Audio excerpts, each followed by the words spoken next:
Welcome once again to St. Louis. I'm your host, George Blaze.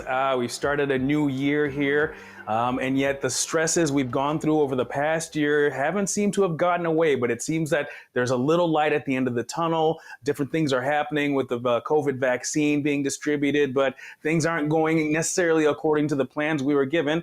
There's a new administration in the White House here. People are excited about that, but even things going on that end aren't all that everything thought it was cracked up to be. But the main thing is to try to keep some sense of self, to try to keep a level head, to make sure that what's going on inside and internally that we're taking care of. And in the Black community in particular, there's a huge stigma around mental health and mental health awareness and care. And we want to punch through that and make sure everybody gets an understanding of some of the things we need to be aware of and the things we need to do. Joining me now is Ajuma Muhammad. He is a licensed psychotherapist, author, motivator, lecturer, and diversity trainer. Ajuma, it's taken a long time for me to get you, but I really appreciate you being here today. Yes, sir. I am honored to be here, George, and I pray that God will bless my tongue in the next few moments that we have to hopefully say something that will inspire, educate, and motivate people to move to an entirely different space and place in their life. And that's the work you do every day. It's been, I've said this 1,000 times over the past couple months, but it's been a rough year. It's been a rough year for a lot of people. Now coming into 2021, people have kind of done an internal reset of their clock, hoping that things will get better. We're still dealing with this COVID situation. Is bad in the Black community. We're still dealing with violence in the streets amongst our young people. I guess I want to start there because that's one of these issues here in the St. Louis area that kind of gets swept under the rug with the whole COVID thing that was going on, is that our young people are still out here. Violence is still out here. What is the temperature in your mind with our young people in the St. Louis area? Well, I think you hit the nail right on the head. Our young people are certainly out of control, but I always say that our young people are a byproduct of their parents. Parents are out of control, and because of their poor examples, in many instances, in many cases, it's just a residual effect or trickle down effect. So I think when parents begin to demonstrate a more positive example, keep the lines of communication open, teach their children life skills, survival skills, common sense kind of skills, then it creates a different paradigm, a different result. Certainly, when I was growing up, I'm a kid of the 70s and 80s. My parents looked at me like I was out of my mind. Is this not a normal generational thing where one generation is always going to reject the younger generation's choices? I think there's some truth to that. However, because the climate is different, it's so much different. We're in the era of social media, where social media greatly adversely, in many cases, affects our mental outlook on life. We didn't have to contend with social media the way that we do now. Kids can, small children can get access to a telephone and computer, and they can go in many places where they don't necessarily need to be, particularly without proper supervision. I have young people 6 and 7 years of age, 8 years of age that are on porn sites or adult sites or on the kind of sites that they really don't need to be. And so when certain ideas get suggested to them, a lot of times they want to explore those ideas even further. And it compromises their ability to stay focused and do the things they need to do, particularly as a kid. A lot of times kids are not kids anymore. They have ventured into the area of adult issues, and so it impacts them greatly. I'm certain it's one of the things that you've written about extensively, particularly when we're talking about young Black males, is that growing up in a household where now you're the man of the house, but you're not even a man yourself, and how that can be confusing in combination with being raised by a single female. For a young adolescent Black male, there's some mixed messages going on and some leadership and some other things that they're not getting. Talk to us a little bit about the importance of the intact family structure and what role that plays, particularly in the lives of young Black males. Well, family is the foundation. I've been blessed to go to 60 different countries throughout the world. I've been to China, been to Africa, and the family is the foundation. There's a statistic that says 70% of Black families are being raised by the single parent. That is, when you take in consideration the economic adverse impact on women and trying to raise children alone as a single parent, that's pretty traumatizing. It's pretty devastating, and it's very, very difficult emotionally, socially, psychologically, and certainly financially.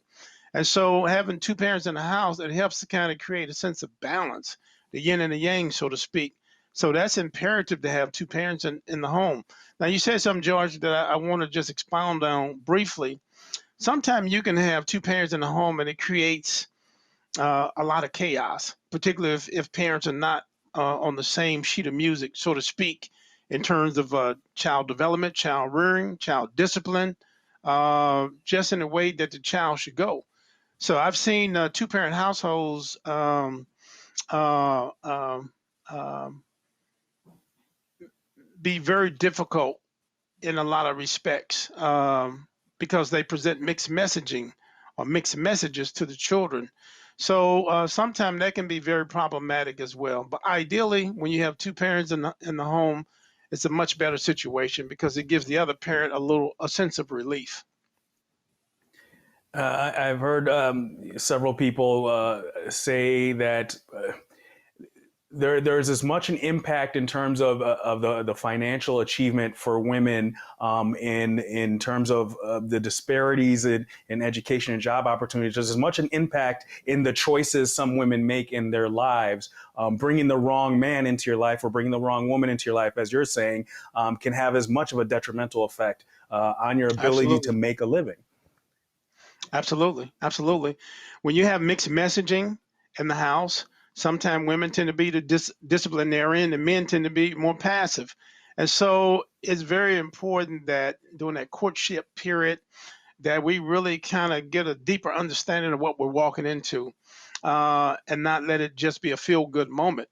I think before people get married, they should definitely do marital therapy. It's critical. They say 50 to 60% of the marriages in America end up in divorce. I think because most of us don't have a foundation in terms of what we're really walking into and the responsibility associated with it. It tends to lean more towards getting a divorce. So that piece is absolutely essential. You think about it, we go to school, we learn about science, math, whatever your particular subject is, but what do we learn about human dynamics? What do we learn about relationships? What do we learn about conflict mediation and how to be the bigger person, the bigger man, the bigger woman? All of those things are critical, imperative, important, particularly when you're bringing children in the world. And so when they get those mixed messages, it can be very concerning and very confusing to them as well. In speaking about mental health issues, particularly in regards to our young people in the community, it's been my experience through watching some of my friends or my peers' children, what they've gone through, that physicians in particular are sometimes very quick to put very young people on different mood stabilizers, SSRIs, using pharmacology to solve the problem. I wonder if you could share a little bit of maybe your thoughts, your philosophy on when the right time is to consider that and when it's just being done too much. Well, I think it's certainly out of control. I think it's certainly being done too much. And I think that is an excellent question. The question should be asked is that the majority of children in America today, black children, white children, they spend an inordinate and an enormous amount of time playing video games or either on a cellular phone. They spend the majority of their time. I've had clients that spend uh, 20 to 23 hours a day playing video games 7 days a week. And the interesting thing or the irony in all of it is they are 100% engaged, focused, clear, concise. So the question should be asked, how can you, if you label with a clinical diagnosis of ADD, which stands for attention deficit disorder, how can you focus on a video game or cell phone 23 hours a day, but you can't focus on a book or schoolwork or your schoolwork or stay attentive to a subject that requires you to stay focused? How can it be? So that's why I say loosely is certainly out of control, is certainly over-diagnosed. Yes, we do have children that have difficulty sustaining their focus, but I think environmentally, structurally, and developmentally, if they were raised differently or reared differently or socialized differently, it would help to maintain that level of sustainability and focus when it came time to learning things that presented a level of difficulty. And so, I see cellular phones and video games as kryptonite in this day and age. I had alluded to social media earlier. It's kryptonite. It's absolute kryptonite. Children get introduced to a world that they're not mature enough to really understand because they have cell phones and video games that become the new pacifier, what I call pacifier trinkets that parents give the children so that they don't have to socially engage them or intellectually converse with them. And so a great deal, majority of the time, is spent playing video games and being on cell phones. It's interesting that a lot of the children that I talk to can't even complete a sentence, can't have a decent civil conversation with you because they're so used to providing one word answers. In this day and age, many African Americans, we have greater resources, more money, bigger homes, more cars, but our children are intellectually deficient. Why? One, because they don't know who they are, and two, we're not stimulating their minds to better understand their history, their culture, their proud history, and their proud culture from whence they come, which could serve as motivation as well. So the whole structurally things are off, um, and I see it as being a real big problem, particularly for Black males and the African American community. Well, we're coming up on just about a year now for many major cities and urban areas across the country where children have been locked into their laptops and their screens, not able to attend school. The isolation of that clearly has an impact on everyone involved. It has an impact on me working from home. I can't imagine what it must be like for certain kids going through certain phases of adolescence to be completely isolated from their friends in that way, to have to deal with the pressures of being at home, perhaps in a household where it's not very supportive, perhaps in a household where it's abusive, and now they're trapped there because they can't go to school. Talk to us a little bit about there's got to be a wave or something that's going to come out of this that we have not seen yet. Well, your questions are very timely and very on point. My opinion of that is that we can't have it both ways. Now, what does that mean? Before the pandemic, I thought children were socially isolated. Now, what does that mean? A great deal of children don't really communicate with adults. They don't necessarily communicate with their peers. They text, they live on the telephones, and so they're really socially isolated. When children go to parties, they don't go and actually dance and have a good time. They go and they spend time on the cell phone. It's like, wow, why would you even go to the party if you're not going to socially engage your peers? Everybody is addicted to these cell phones now, and it really has aided or exacerbated their detriment or their decline. So they're really really problematic. Even when children were going to school, they had some engagement in interaction with their peers, but again, they're still socially isolated. We're in a whole different era now where children don't really communicate. I'll give you a perfect example. The subdivision that I live in, um, uh, every day, I never see children riding bikes, walking down the street, dribbling a basketball, or playing with one another. So one morning I was leaving the house and I saw a ton of children getting ready to catch a school bus, and I thought to myself, "Wow, where did all these kids come from? I never see them." Well, in this modern era, children don't come out of the house and they don't play. They live on the computer, they live on cell phones, or they play video games. So they have been socially engineered, consciously and unconsciously, to isolate themselves. You know, so that's a real problem. That's a real big problem. So now, since children are in home, everything is taking place virtually. Well, they were on the phone virtually prior to the pandemic, and now because this new virtual reality requires them to have to focus, study, concentrate, they don't like it. And so that's why I say you can't have it both ways. Either you're going to have it one way or you're going to have it the other way. And yes, I do recognize children do get, you know, burned out from being at home, but they were at home before the pandemic. Now they don't necessarily like the idea of their parents supervising them, and now the parents have to engage them in a different kind of way because they see how hard it is for children to stay focused, or their particular child to stay focused. Now they have to deal with it, so it's definitely problematic. People are adjusting and adapting, but it is a problem. So, you know, that's where I we like the way are. you put that. You can't have it both ways. You said it very well there. We have to really decide on what the priorities are and what is it that we're being critical of. Is it critical of the decisions being made in a public policy spectrum to try and keep people's health safe, or are we talking about a problem in society in general, where we're all adults and children alike isolating ourselves? I can't tell you how many times I'm sitting on the couch next to my wife and we're not talking, and we're both working or doing stuff, and we haven't talked for 40 minutes, and we're sitting right next to each other. So I think you're Hmm. absolutely on, right about that. People have to really pay attention and really put a limit on the time. Screen time is one of those things that's so important, particularly when we're talking about your young people. Really monitoring and being severe about that screen time, and sometimes being like, you know what, get up and run around the block and come back in half an hour because you can't just sit here all day. I didn't even know I had kids in my subdivision. I've been here for years, and it just blew me away the day I was leaving. I was like, where did all these kids come from? So we're in a completely different era. Something else, George, that should be noted is that I alluded to it just briefly. Is that we live in an era, age now where not all, but many African Americans have improved their plight, and so we have bigger homes, more money, and more cars, but we're still socially isolated. For example, I talk about it in one of my books. Very rarely do people sit down and have family dinner anymore. So I understand that everybody's busy. I get it. So my thing is, at least one day out of the week, sit down and have family dinner.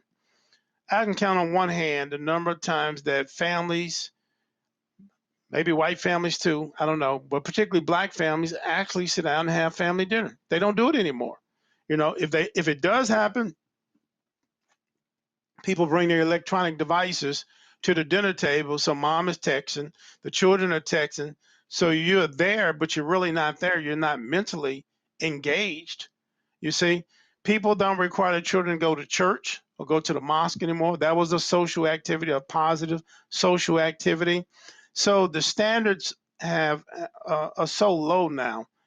It's a broad, no, it's a broad subject matter, and these are the things we need to talk about. But particularly that stigma about seeking mental health care in the Black community, and it's encouraging to hear you say that things are starting to change and people are starting to change the way they think about that. But once again, these issues shine a light on the underlying disparities in the accessibility of healthcare for many communities, and not the least of which is the Black community. If you don't have insurance, you don't have coverage, how are you going to get therapy? Yeah, yeah. There are resources out here. You do have school counselors. You do have school mentors. There are quite a few programs in the community. There's a program that's been around for about 45, 46 years called the St. Paul Saturday Program for Boys. Used to be run by Keith Anton Willis, now it's run by a brother named Jay and Keith. That program was started by Dr. Harrison 45 years ago. I didn't mention this to you, George. I used to run a program called the Association of African American Role Models. I ran that program for over 20 years. Another program, Tahi Youth Group. Another program, Better Family Life. So there are the Urban League has a Save Our Sons program, which is very powerful, useful program. I send a lot of my clients there. So there are programs out there for people to get involved. So people just have to reach out and just kind of express. You know. Well, I didn't want to let you go without talking about some of your publications. Understanding the Crisis of the Black Male. Talk to us a little bit about what this book is about and why you think everyone should read it. Well, let me kind of give it to you in a nutshell. Uh, I'm happy to say, George, that book is all over the world and is also an audio book. And another one of my books is called 101 Proven and Effective Strategies for Empowering Black Boys. And that book was written based upon my 30 years of being in private practice. And it's like a simplified version of critical things that should be considered, particularly when raising Black boys. Now, the principles that I expound on in Understanding the Crisis of the Black Male and 101 Proven and Effective Strategies for Empowering Black Boys, those principles are universal. They work for girls, they work for any population, but they were developed for African American boys. So I'll be real quick before time run out. Sure. A lot of times, George, I've been blessed to go to a lot of different universities and provide lectures, empowerment, encouragement, and so on and so forth. And a lot of times, for those of us who are public speakers, when you go and you give people a lot of information, there's a thing called information overload. They only retain so much. And so, what I did, I developed the poster. And this poster, I'm sorry, is also all over the world too. And it encapsulates both books in these 10 little powerful points. And I'll read them real quick. Number one, black boys should maintain a healthy relationship with God. You won't find too many people that will argue with that. It's important to keep God as the center of your life. Number two, black boys should honor and always respect their parents. The Bible and the Holy Quran teaches you that, and it talks about that. Number three, black boys should embody greatness in everything that they do. As you know, George, we come from a rich history. We have a very powerful legacy, cultural legacy, and that too can empower you to achieve greatness. Number four, black boys should take pride in their history and their culture. Most of us don't know who we are. And the more you understand who you are, your culture, your place in the world, that can give you the pathway and direction to move forward. Number five, black boys should they should empower their community through leadership and service. It's really all about giving back to the community. That way your legacy lives on. Number six, black boys should be role models in their community. Number seven, black boys should honor, respect, and protect the black woman. Number eight, black boys should work to establish an economic foundation in their community. All throughout the community, we see others who are coming into our community providing goods and services, and that just should not be, because the same opportunities are not available to us to go in their communities and provide goods and services. Number nine, black boys should travel internationally to better understand their place in the world. I just came back from Puerto Rico yesterday. I had an opportunity to see many Afro Puerto Ricans. There is 11 people of color for every one Caucasian in the world. I've been all throughout Africa, the Middle East, Europe, and you see people of color, Afro descendants everywhere, even in Brazil, over 80 million black folks in Brazil. And number 10, black boys should love themselves. So when I finish my lectures, George, I often give out these kind of posters. So when a child goes home and they say, hey, what was Mr. Muhammad talking about? What did you learn? You don't have to think. I just gave you a cheat sheet in those 10 points. Absolutely, and as you go down that list, that 10-point list there, I can't help but think that implementing that is going to take strong black men, mentors, leaders in the community, people who aren't necessarily related to you, stepping in and lending a hand in that. I think back to the late Philip Jackson in Chicago with the Black Star Project, where he spent 20 years like, well, if you don't have a dad, the five of us who have jobs are going to rent a bus. We're going to pick you up. We'll take you to the museum on Sunday. You just have to step up and give it a try, and be there for somebody 1 day a week, 2 days a week, whenever you can, if you have the opportunity. Absolutely. Well, I mean, you summed it up beautifully. And that's really what it's all about. In my 20, 25 years of mentoring young people, as I alluded to earlier, I started a program called the Association of African American Role Models. And I would often tell children that I can't be your father, but I can certainly be a role model. I can certainly be an inspiration to you if you allow me in your space and allow me to provide you with a sense of direction. And George, I think you said it earlier, it takes a village to raise a child. It really, really does. Your father may not have been there, but your uncle was there, or you had a second uncle, or you had your pastor, you had a football coach.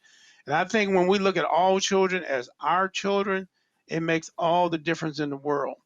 We have to create a new paradigm of understanding in our head. And what that means is that when a child down the street is getting in trouble or being disobedient or doing the wrong thing, we can't just turn a deaf ear. It's called what I call the house on fire syndrome. As long as somebody else's house is on fire down the street, most people really don't care. But when it hits your backyard or it affects your child personally, you look at it altogether different. And so if we take that community approach, then we can achieve the goal that much faster. There's a saying that many hands lighten the load. And at least last but not least, we have to stay focused on what the goals are and where we're trying to go. We ran out of time here today, but I know you're from Ferguson, and just looking at how everything in terms of what the goals were for Black Lives Matter when all that stuff went down in Ferguson with Mike Brown, and to what it became this past summer, something's lost on me. I don't know what it's become, and I hope I can have you back on in the coming weeks or months to dive a little bit into where we're at since Ferguson, and what's going on right now, what changed it, and why it's dangerous where it's going. Well, that's definitely another subject for another time that we can expound Yes, on sir. for extensively. Yeah, Um, absolutely. but Well, you know, go ahead. Go ahead. I I want to leave people. I want to leave people with two things. And like, if you ever call me and I'm in a session and I can't really talk, my rejection message or my message when you call me is number one: the leader that you're looking for is right there inside of you. You need not look further. You need not look for others to validate you. Everything that you need is right there inside of you. So that's my message. Number one, the leader that you're looking for is right there inside of you. That was the first point. I forget my second point. Shame on me. Um, Well, we're gonna have you back on again soon. I'm running over on time here, but I thank you so much for your okay. time today. Okay. For those of you watching the program who want to find out about all of the publications, all the books, all the lectures that Ajuma Muhammad has, you can go to ajumamuhammad.org. That's his website there. All the information is there. His stuff's available on Amazon and Audible, so make sure you pick it up. Ajuma Muhammad, thank you for spending time with me today, and thank you all for watching. We'll see you next week right here on Now. St. Louis.